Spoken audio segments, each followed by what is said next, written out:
and welcome all to another episode of the Creator Series, presented by MindMineTV. Today on the Creator Series, we're excited to speak with Max Kerwien. Max is a comedian and poet from Seattle, Washington, and he's won several awards for his poetry, including the Joan Grayston Poetry Scholarship, and graduated with a bachelor's degree in creative writing from the University of Washington.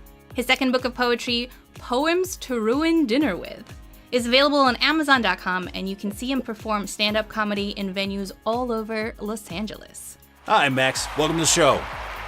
Hi, thanks for having me. Oh, wow, a standing ovation. Wow, too much, guys. Honestly, it's not necessary, but I appreciate it. Too much hype right now. Too much hype. Got to tone it down. Got to bring it back a little bit. All my fan are watching. On tablet and on desktop, so that makes two. Yes, and on CBS Live Access. I don't know. The fact that that's even a thing is amazing for CBS, so we'll give them. Yeah, there's a commercial in Star Trek Discovery that's just for me. So, to get started, Tatiana's mentioned about how you are a comedian, you are a poet. Now, what was the initial spark that made you go, I want to do this? And when it comes to comedy and poetry, but also where did you get the spark to go, I can combine these two. I can make this into one medium, into one way of expression for things that I want to showcase or talk about? That's a really good question.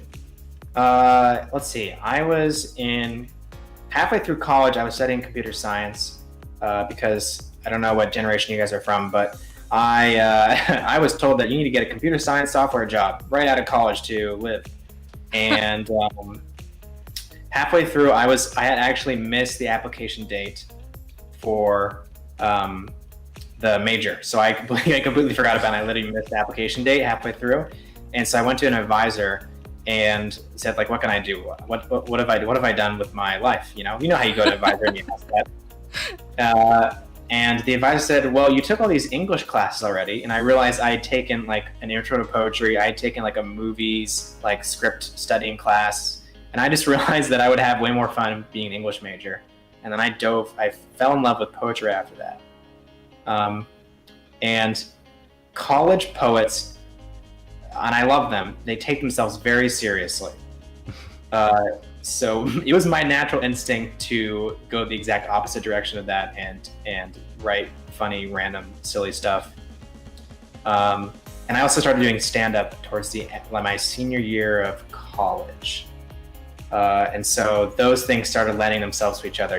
Writing a joke is not totally unlike writing a poem. And so, I think that's kind of where I started doing creative stuff. Yeah. Thank you, computer science. Right? Yeah. Thank you, computer science, for making me poor. Who are some of your inspirations for your comedy or your writing? How do you feel that they have impacted your own work? Another great question. I consumed a lot of comedic television right when I started. So I love 30 Rock, so Tina Fey was this big role model for me. Because she's a fantastic comedy writer, and she's comedy goals as well. And a humorist poet. I don't know if you guys have heard of Ogden Nash. He was a humorist in the late 70s. No, I don't remember when he was working, but he was he got really famous because he wrote a lot of humorous poetry. And that was a good influence on me. Also because he has Crohn's disease and I have Crohn's disease, and I talk about that a lot in my stand-up, and so that was important to me as well. What are some examples out in the world that maybe people have seen that you could say, I kind of tend to lean more toward this style or toward sort of this way of telling a story and telling a joke? Mm-hmm. Yeah, that's another great question. You guys are 3 for 3 and do great questions. Keep knocking them out of the park. Yeah, I actually have a notepad and I'm rating you right now. So that's 3 and 3. Yeah, you're passing my Yelp test. Let's see. I think my stand-up and my poetry are very different. My stand-up feels autobiographical, and alt comedy like. So if I can list a bunch of comedians that are alt comedians that have in some version influenced me, John Mulaney, Kumail Nanjiani, Pete Holmes, those are alt comics that just come to mind. My poetry, on the other hand, it's very meta. It pokes fun at itself. It can be dry, a little dirty, physically. All my books come with a pocket of dirt. It's to make it grow. It's to help it grow, like a chia pet. Yeah. Oh, I like that. Yes. Yeah. You pour a little water on it, and then the pages sit together, but it does grow. Yeah, Ogden Nash. If you ever get a chance, look up some of his stuff, because I know he wrote like a couple decades ago, but some of his poetry is still hilarious and relevant. So that's what I aim to do. Maybe be meta and funny and relevant with the poetry. No, that's awesome. So it's taking those inspirations and really just seeing how it influences you as an individual. Because of course, again, you're ideally trying to do just you, as you mentioned, like, you don't really think about a genre. It's just kind of like what comes to mind, because these are your experiences, your humor from years of just kind of forming it over time, whether it's with friends or on stage and what have you. What do you think is the sort of the thing that helped mold what you consider your humor right now? Ooh, 4 for 4. Honestly, all done. What molded my humor? I've never gotten that question ever in my life. So let's see if I can pull something out of my butt here. You can use it on Tinder and at the bar too. Don't worry. Hey, Tinder humor is a real and hilarious thing. Oh, for sure. Yeah. Like, I don't know if you guys ever use Tinder, but like, have you ever seen those profiles that are like slideshows, like they turn into a PowerPoint presentation that like why you should match with me? Oh no! But now I want to look. Oh yeah, no, those are great. And also like, yeah, I was never one of those people. I didn't have the time to Photoshop myself into a bunch of PowerPoint slides. I wouldn't know what theme to pick either. There's so many themes these days, but. But bio is also super important with Tinder. I don't know how I got to this topic, but let's go with it. We're going with it. It's so fine. Creatives out there, if you're looking to set up a Tinder profile, just remember bio is really important. Get your copy down. Yeah. Get your bio. Okay, it's a good writing exercise, because if you're like me and you're not attractive enough to get enough matches, you got to be funny in your bio. I can segue this into a real answer. In my bio, sometimes I made fun of very like popular quotes that people always put in their Tinder bios. Like what's that Marilyn Monroe quote that people always say? If you can't handle me at my worst, then you don't deserve me at my best. That's one that people would put seriously on their Tinder bio, and then I put in my bio, if you can't handle me at my worst, that's fine, and I completely understand. So I think that's kind of what started I guess the answer is society. I don't know. What molded my humor? Yeah, I really enjoy poking fun at things people enjoy that are like that, like Marilyn Monroe quotes. Quotes, posters of quotes on your wall. I make fun of that too with some poems. Well, I didn't really give you an answer, but hopefully that suffices. Well, sure. You're the type of person that's going to take what's around you in your general environment and just see what's funny about it, which is ideally what most comedians try to do. Is they focus in on certain things their sort of go to, whether it's politics or society or sports or whatever. They take those influences and then they go, hey, I've got a story to tell you, or I've got a point to make with this, and ideally get people to laugh from it. Yeah, that's a great answer, and I should have said that. All right, we'll edit that in. No, we get this all in. I want them to know the real me. I mentioned before I have Crohn's disease, and I talk about it a lot in my stand-up. But before I was doing stand-up when I was a kid, because I've had it since I was like 8 years old or so, I would always be funny in the doctor's office. I would always try and make myself laugh or other people laugh. When I was like in a doctor's, because if you're like 13 years old and you're seeing the doctor, that's not a very fun place for a 13-year-old. So I would entertain everyone around me, and if I couldn't do that, I would entertain myself. I would try to have fun. So that maybe just having fun is my answer. Yeah, I'll take it. That's my answer. Next question. Nailed it. First try. Done. Well, so speaking of Tinder and phone apps, how do you feel technology has impacted writing and comedy? I have an answer to this one. I don't know. I don't know if you guys have taken a glance at my book of poetry, but a lot of it is informed by how we behave on technology. I wrote a poem parodying autocorrect. Oh yes. Where it's like it's an entire poem and everything's misspelled, because it's not misspelled, but it's all autocorrected to something that wasn't intended by whoever's typing. And like that is a poem that would not make any sense 20 years ago, you know? So yeah, like technology's got to influence so much, and also media as well. Like if I talk about movies in a poem or on my stand-up, which I do occasionally, you know, recent stuff, like there's a poem in the book where I kind of poke fun at Ballers, which is The Rock's HBO show. Yes, yeah, that's right. That does exist. Yes, it does. And some would say that's all it does.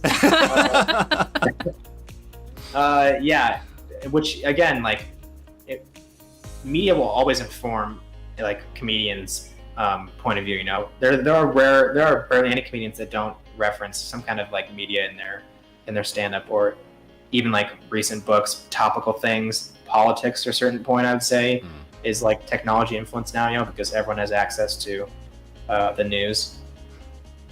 So yeah, I think technology is hugely influential, not just for me, but for most comedians. That makes sense. I mean, we're surrounded by it every single day, and you know, even though I always joke around and say, well, yeah, it's supposed to make things more efficient, more effective, but then there's always the elements of human error still within the technology. And so, of course, you're going to get the damn you autocorrect moments and everything else. Mm-hmm. Yeah, that's a great point. I feel like there's always so much funny stuff happening on Instagram too. You know, just unintentionally, like people posting products that they've been paid to promote. I think is just inherently hilarious. Like, you got a vanilla soap, and if you tell your 50,000 followers about it, they'll pay you. Hey, that detox tea works, okay? It works. Five out of the 500 people I follow say that it does. Well, I guess if this beautiful white lady on Instagram told me to, I guess I might as well. Click our affiliate link down below. No. Yeah, or when it's like a person you really like or respect, and like their random thing is like promoting Subaru. It's like, what? I didn't know you cared about Subaru. Why of all things? What is it? And they're even like, you know what's important to me? Family. You know what else is important? The Subaru line back. What? Yeah.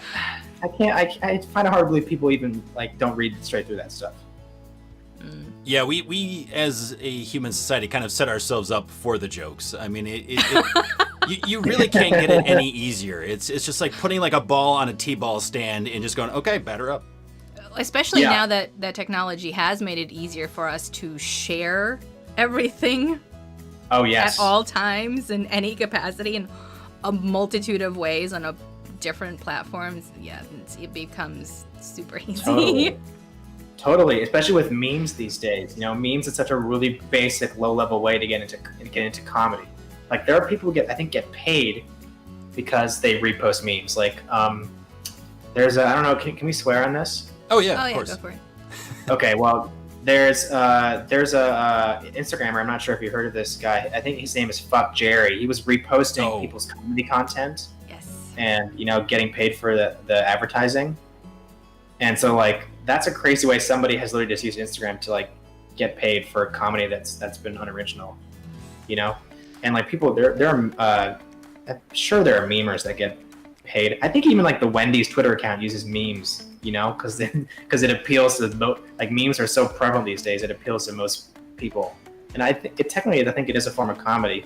You know, even if you've seen the same SpongeBob screenshot 1,000 times, technically it's comedy.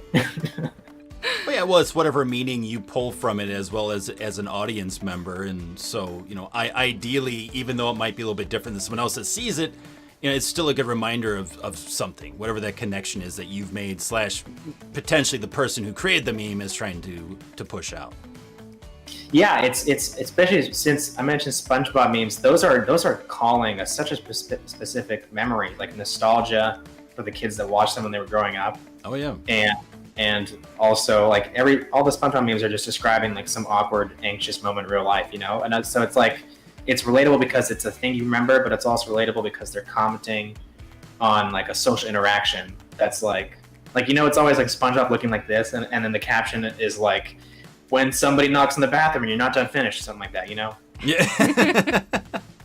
I feel like that evokes two familiar things to people, like the feeling of being in a bathroom when somebody's knocking, you're not done yet, and then also like SpongeBob, which you watched when you grew up. So it's a really powerful way to get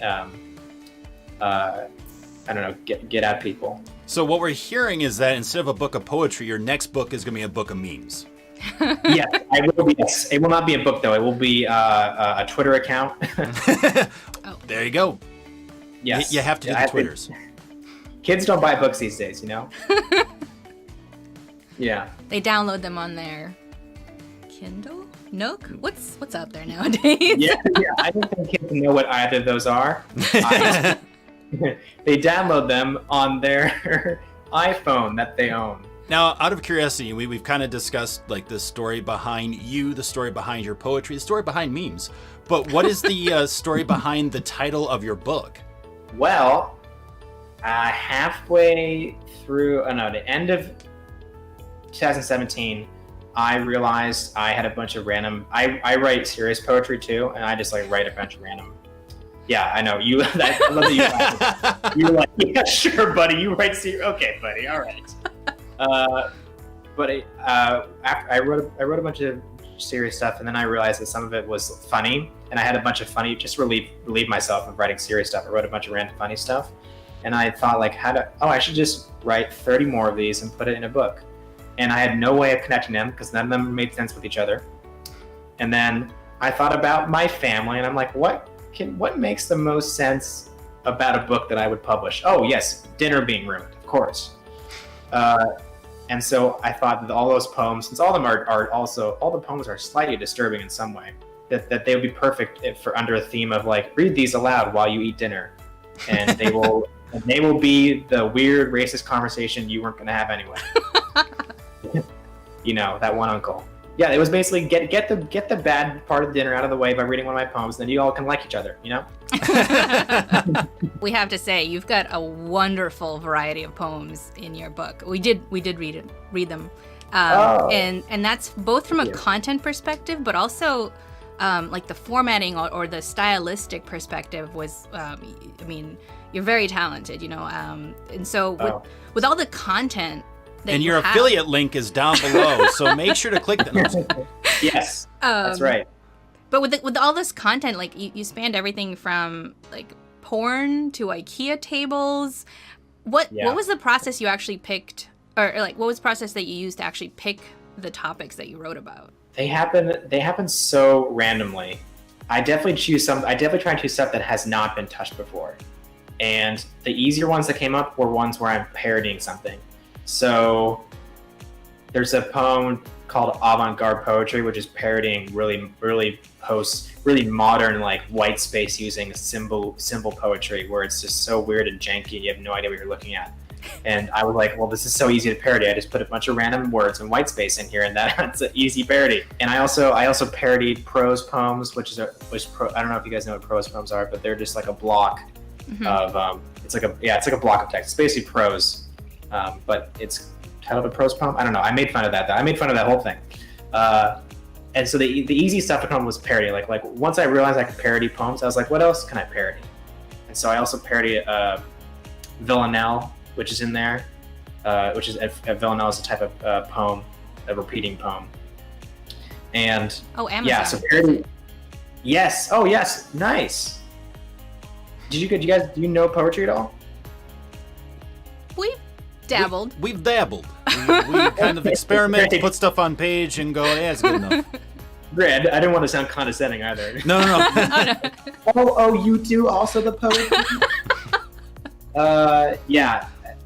Yeah, so parodying was an easy step. Once I realized I did it once, I'm like, I'm gonna do this a bunch of times. And then another set of poems, I think, if I were to categorize them, are like character poems, where the speaker is me playing a character basically, and I just go off about something. So try to think. The poem about redheads, that's a character poem because the speaker is like very pro redheaded people. For listeners, there's a poem about redhead rights, basically, I guess. Ooh, I like it. Redhead rights. Yeah, redhead rights. I should probably put that in the poem. That's pretty funny.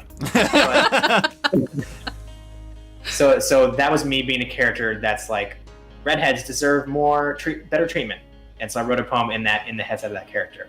There's another one where like I'm watching a poem based around the idea of like me as a character watching a guy with this green jacket trying to act all cool. That's another poem. Oh, yep. Yeah, and so a lot of the poems are character poems. It's me in the headspace of a character I think is funny, and then I write basically like a little poem-y monologue in their voice. So that's another way. I can definitely see that, because you said your background too, that some of it, like with the classes that you had taken, some of it also involved screenplay writing. So forming a character, forming the voice of the character, creating a certain situation or storyline, like I can see a lot of that inspiration then there too. Yeah. Actually, here, I'm gonna go grab my book. It's like right over here. I'll be like 1 second, so I can remember what I wrote. What did I write? This is all. I was in such a haze. You know, it was 2017, right? I didn't know what was happening. There are a lot of drugs involved. And yeah, it happens. So much CBD oil. I was just CBD out of my mind. They put CBD in everything nowadays. I just want to point that out. Literally everything. They treat it like Tabasco sauce. Oh my goodness. And it's like in dog food now too, and like you can take it with your dog. There's a portion at the end of the book, which is I guess is kind of a spoiler since it's a secret section. But there's a part at the end of the book also where I went on Craigslist and I posted in like the free creative whatever section. I forgot what it's called. I asked for people to give me prompts, and I read a poem for them, and they did. And then I wrote. They gave me like a word or like a phrase or a bunch of stuff, and then I wrote a poem based around that. So that's another way I wrote, and that's a really fun prompt because it's like you writing for something. You're not just writing for yourself. You're writing for someone, and also, I feel like I work best when I have a prompt. So that's another way I write. Sometimes I prompt myself. Sock Puppet was my favorite out of that anthology. Oh, whew, good, because that is a terrifying poem that It is. It is really. I had to stop reading after that for a little bit. I just had to go grab a glass of water. I am so sorry I wrote that. It disturbs me that I'm looking at it. It disturbs me. Yeah, and I sent that to somebody too. I sent that to a person. Yeah, they were like, hey, write a poem about a sock puppet for me, because sock puppets are really cute and fun little toys. And I wrote an A24 horror movie for them. Okay, anyway, yeah, those are a couple ways I write poems. Prompting myself is helpful. Would you say, or would you recommend the sense of using a prompt as a great way for someone starting out who's interested in writing and writing poetry? When it comes to them just kind of practicing and trying to improve their skill, would you say utilizing a prompt is a really good idea, or are there some other facets that you would recommend as well? Oh, I'm prompting. It's how I wrote in college, you know, because in a class, you know, to get you to write, all the teachers would give you little prompts and like write a poem that's a prose poem. That's an easy prompt. But in a way, it's hard because it doesn't give you any direction. It just tells you what to do with it. But better prompts, sometimes I'll just think of a random prompt for myself, like write 10 metaphors about love, and that's very specific, and it forces you to really think about different ways you can present one idea. But prompting is so useful. So many of these poems in this book came from prompts. IT support. I'm talking about poems that no one has read except for maybe you guys. I remember that one. Oh yes, that took a turn. That went places. I was not expecting it to go. Originally, it was a really bad poem that was just like all the others. It was just a list a list of different random IT stuff. And then I looked at it again and I was like, I need to tell a story with this one. So I won't spoil much more, but if anyone gets a chance to read it, it has a plot. Oh yeah, that's a TV show I'd watch. Oh, you'd watch like, yeah, that's like a good FBI thriller. Yep. If you'd like to know what we're talking about, the affiliate link is right down below. And you can catch me CBS All Access Thursday. Right after Star Trek. Right after Discovery. Yeah, but prompting is a fantastic, this thing of random, you can find prompts online for like write a poem about the last thing you saw, or I don't know if you guys know what found poems are, but a found poem is where you take a text, like a book, for example. You take a book and you take a Sharpie and you black out words until the only thing on the page is a assembly of words that turns into a poem. Ooh. So that's kind of interesting. Yeah. People used to do that with New York Times newspapers. They would take a Sharpie and they would black out some of the words until the only words you could see left was like some kind of poem about love or something like that. I'm gonna have to go with thrift bookstoring now and do that. I remember my teacher in college one time would have have us pick a random number and then give us a book, and we had to turn to the page in that book and make a poem out of the words in that page. So that's another really specific way you can challenge yourself. But all it's trying to do is to make you give you a starting point. You know, it's not like a rigid schedule as much as it is. It wants to, you know, your creativeness comes out when you at least when I do a prompt, you know, I creatively try to find my best way to use what I've been given. So of course I'm going to try and fill. If the prompt is a glass, okay, let's dive 10 metaphors deep into this. If a prompt is a glass, then your creative energy is the water. You are the water. So however that fills the glass is how the poem is written. Does that make sense? Oh yeah. And it's kind of like a puzzle in a way. It's you're taking pieces and you're trying to piece it together to create an image. But you know, when it comes to this, the puzzle can really be anything. You are the one who creates the individual pieces and how they connect. You control all of that to get the final image. Again, probably what I should have said. So honestly, you should just be interviewing yourself. You sound way more eloquent than I do. I'm not as interesting, so it's okay. Oh, yeah, sure. And I'm Mr. Interesting over here. Yeah, okay. Yeah. I'm Mr. Worldwide. You heard it, folks. I'm the most interesting person here today. You're welcome. I would love to see the headline. The headline is, Max says he's interesting. You definitely have like a foundation or a core of multiple creative passions here. You know, you have your writing, whether it's through kind of like screenplay writing, to the poetry, whether serious or more comedic, to actual stand-up comedy. So yeah. I'm curious then, because there are plenty of people out there who struggle with trying to find a balance with all of their creative kind of dreams or goals. Is there anything that you found that helps, that you think would be good advice for people just trying to jump in and sort of do this balancing act between, well, I like writing, but I like comedy, or I like acting, but I like this as well? Like any sort of thing you found works for you? Well, I think it is important to have multiple. If you're a creative, if you want to be creative, having multiple outlets is super important.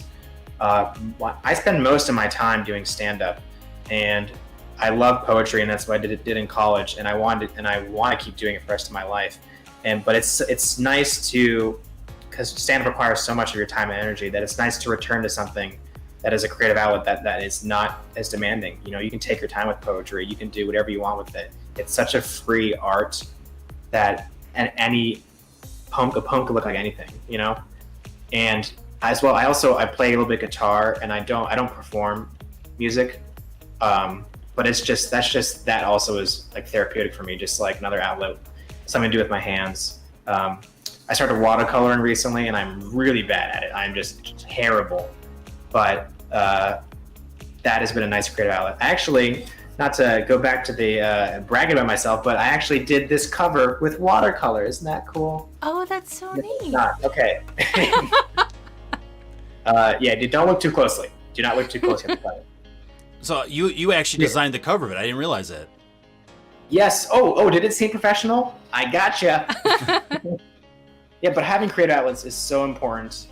And in terms of balancing them, though, there is such a thing as too many. Like, I have like 20 things in my head I want to do right now.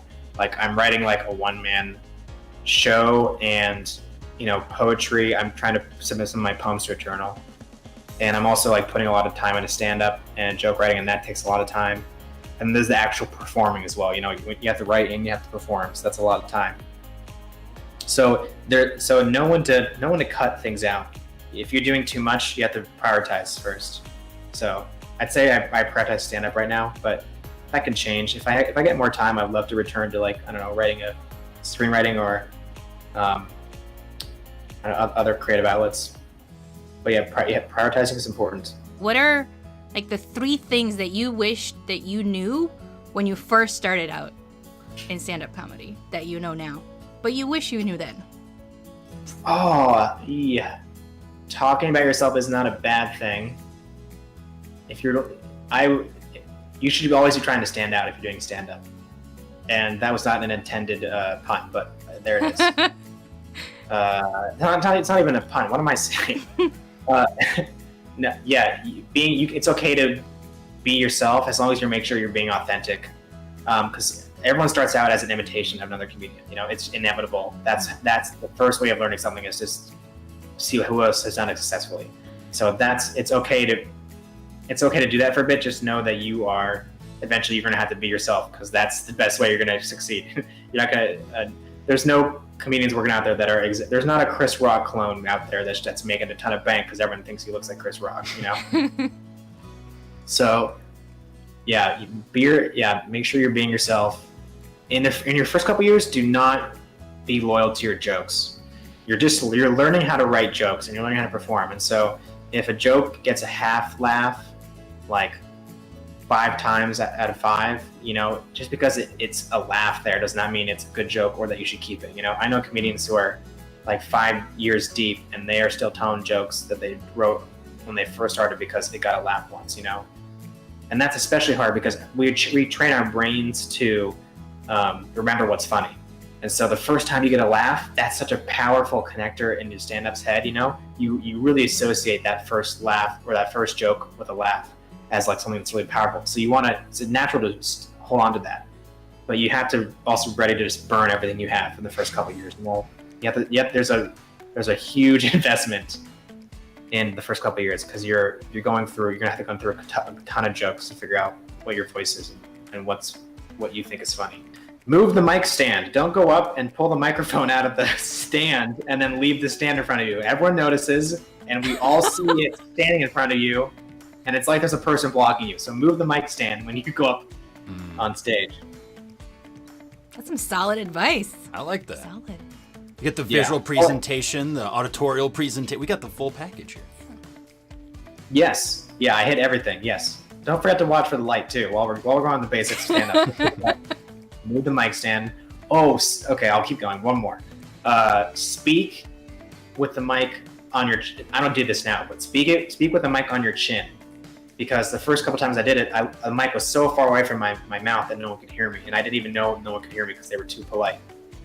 So speak with it on your chin. That's a good way of knowing where it's supposed to be. And yeah, it's gonna have germs on it, so wash your face afterwards.